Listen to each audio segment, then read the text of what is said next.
Hi everybody, today we're going to learn a solution for solving the 3x3 Rubik's Cube for beginners. I'm going to assume that you never touched one of these before, so I'm going to start with the basics. The parts of the cube, they are the edge pieces.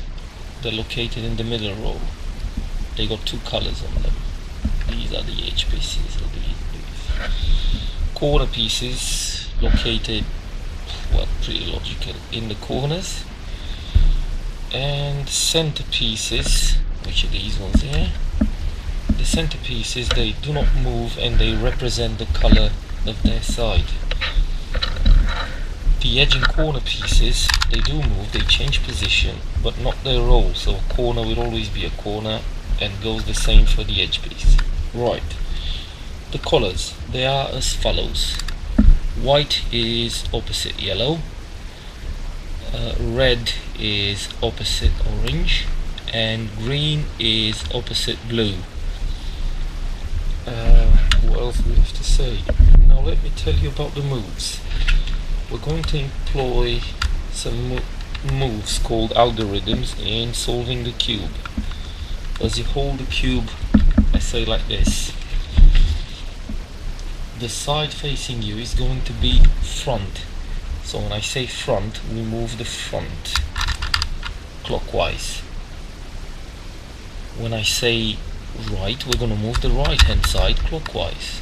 Or when I say left, we're going to move the left hand side clockwise. When I say back, we're going to move the back clockwise.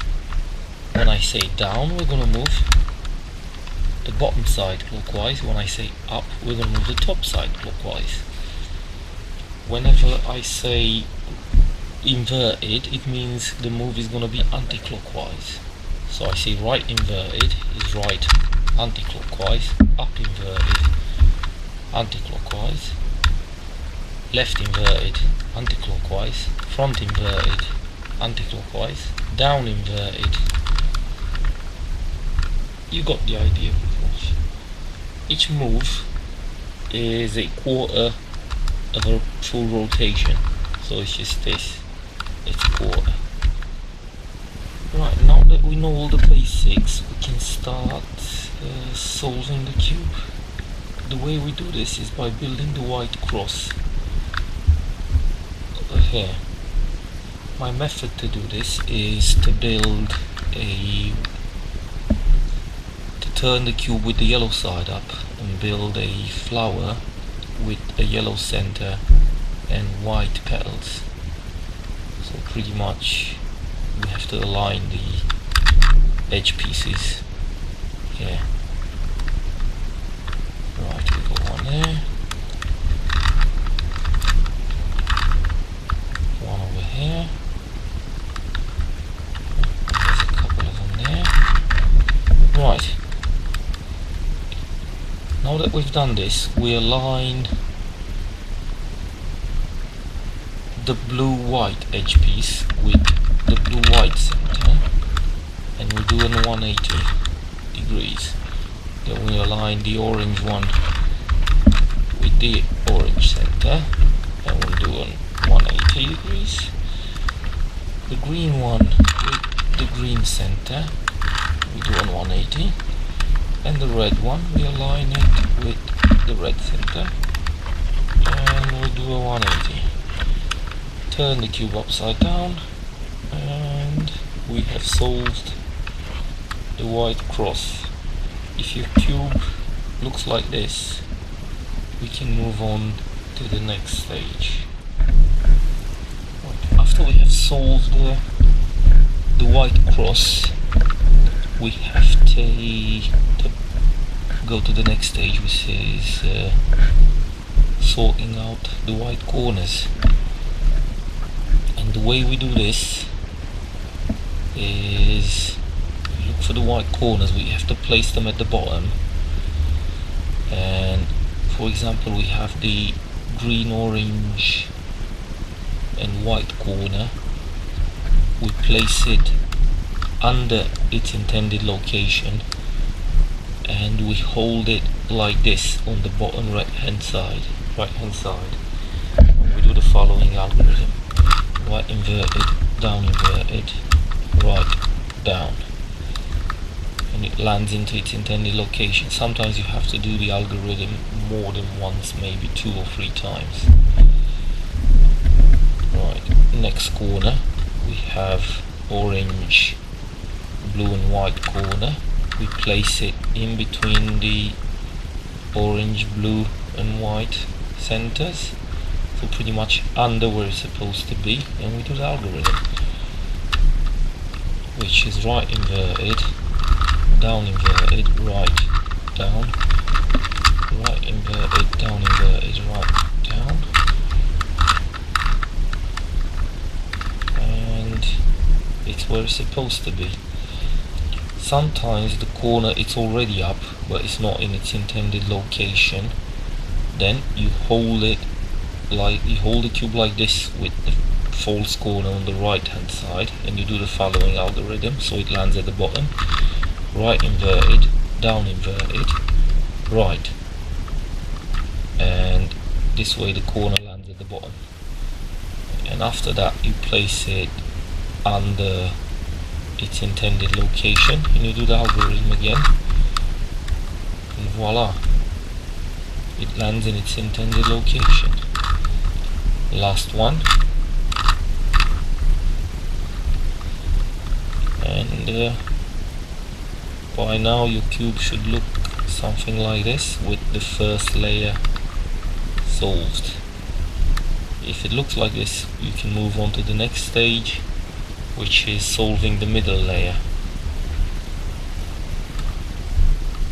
This is done by holding the completed layer at the bottom and pretty much we look for the edge pieces which are located up here. We have found, let's say, the red and green one. We form a line and then we see if the edge piece needs to go to the right or to the left. This one needs to go to the left, okay, because it's the red green edge piece, so it needs to go in between the red and green centers. So we have to do a left hand side algorithm. Sometimes when it goes to the right, you have to do a right hand side algorithm. So it's 2 different ones. The left hand side algorithm goes something like this: up inverted, left inverted, up, left, up, front, up inverted, front inverted, and the edge piece have landed in its designated place. Right, we'll look for the next one, which, look, we already have this one here. So we align it with the center piece.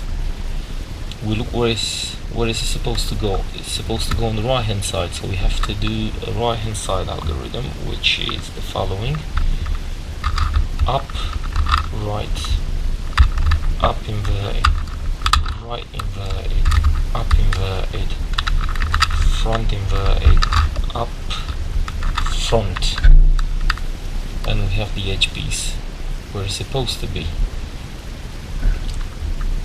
If, let's say, one of the edge pieces is already in but it's not where it's supposed to be, it's in the wrong position, we pull it out by doing any of the moves.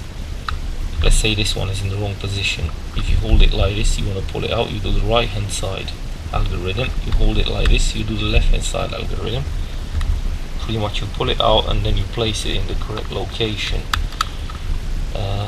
Right, we got 2 more to do.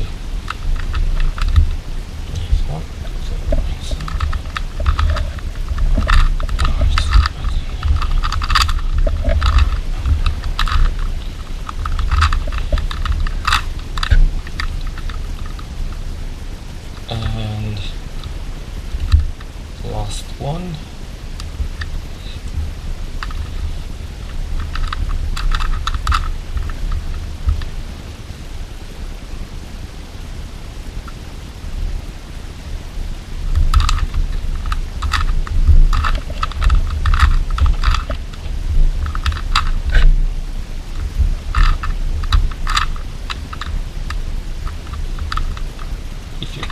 just like this one with 2 layers. So congratulations are in order, and we can move on to the next stage.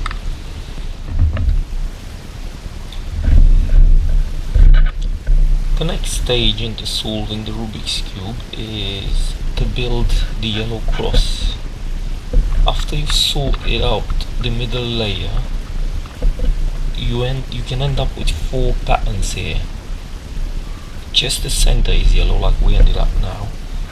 Pattern 2 is a yellow shape here, like pretty much an edge piece into position and another edge piece, and it's like an L shape. Pattern number 3 is a yellow line, pretty much 2 opposite edge pieces into position.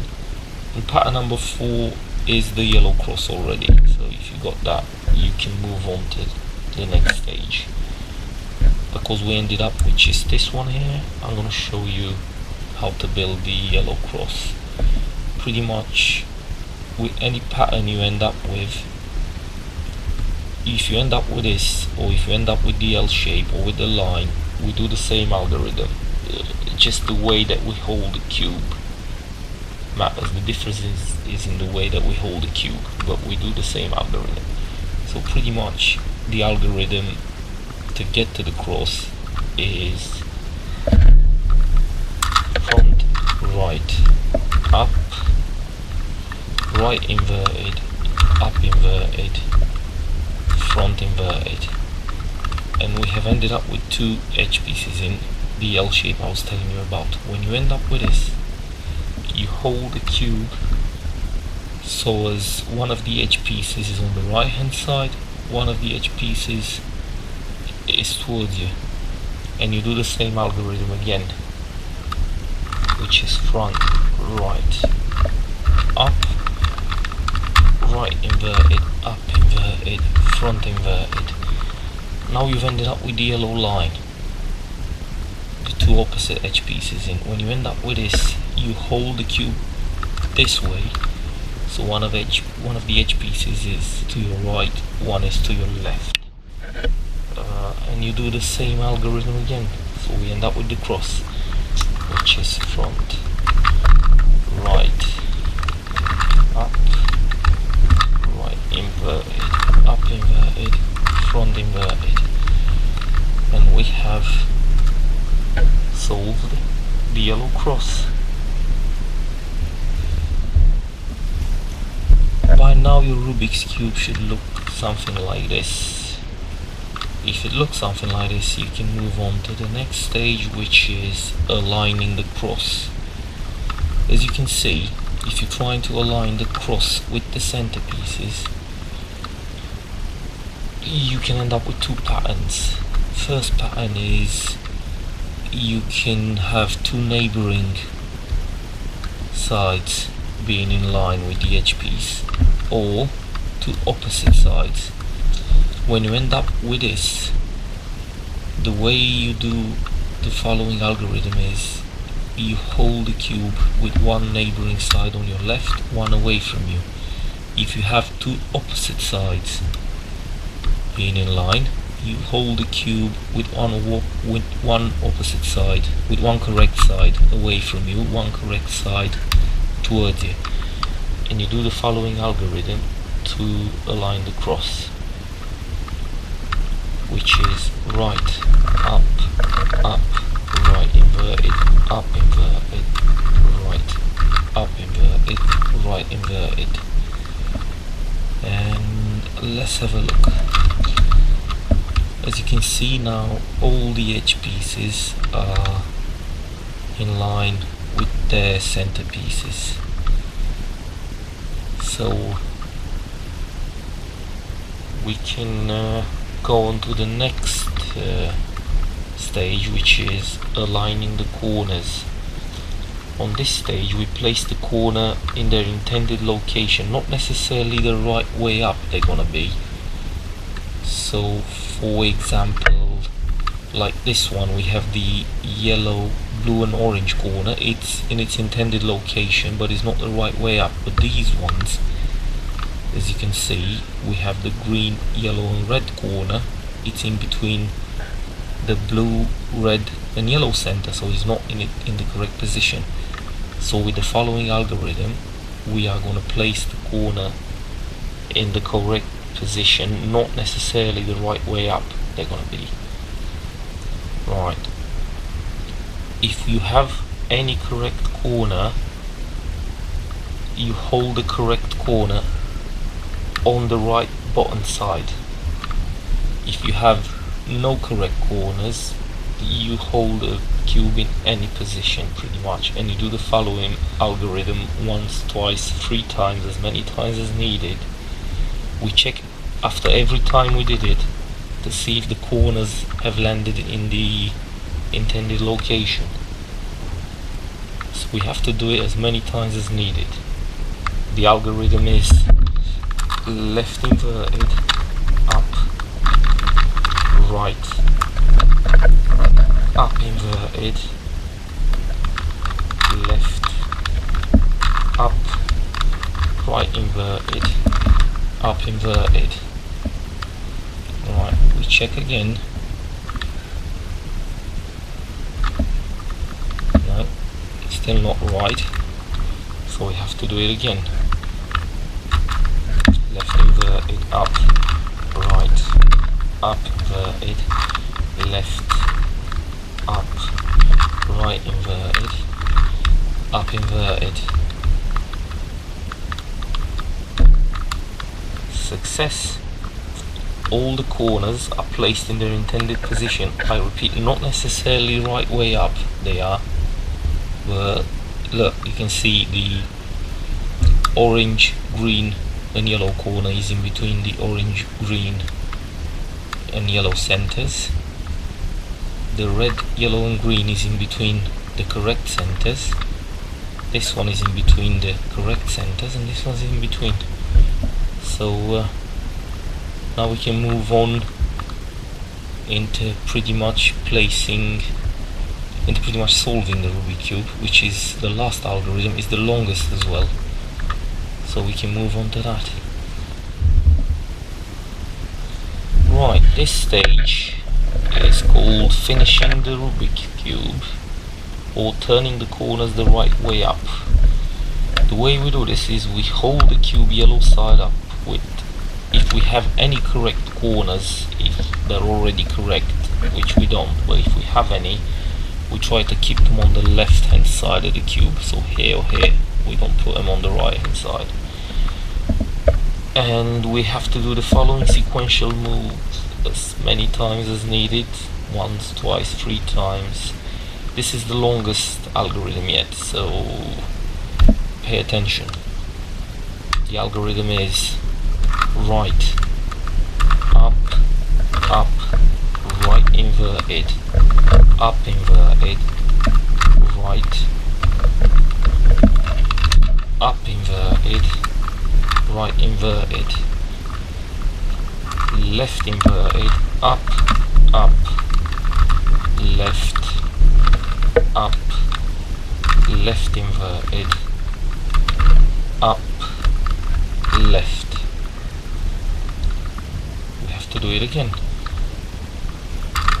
Right, up, up, right inverted, up inverted, right, up inverted, right inverted, left inverted, up, up, left, up, right, left inverted, up, left. As you can see, we've sorted out 2 of the corners.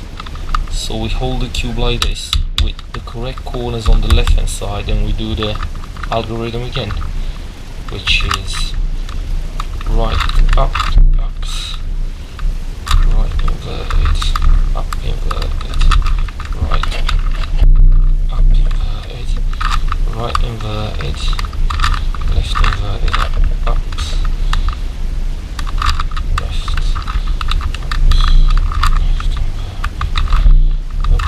left. By now your cube should look something like this, pretty much solved, so congratulations for solving the Rubik's cube. If you have any questions leave a comment in the comment box below, and if you like the video, please subscribe, and I'll be posting more videos like this in the future. Thanks very much, and see you later.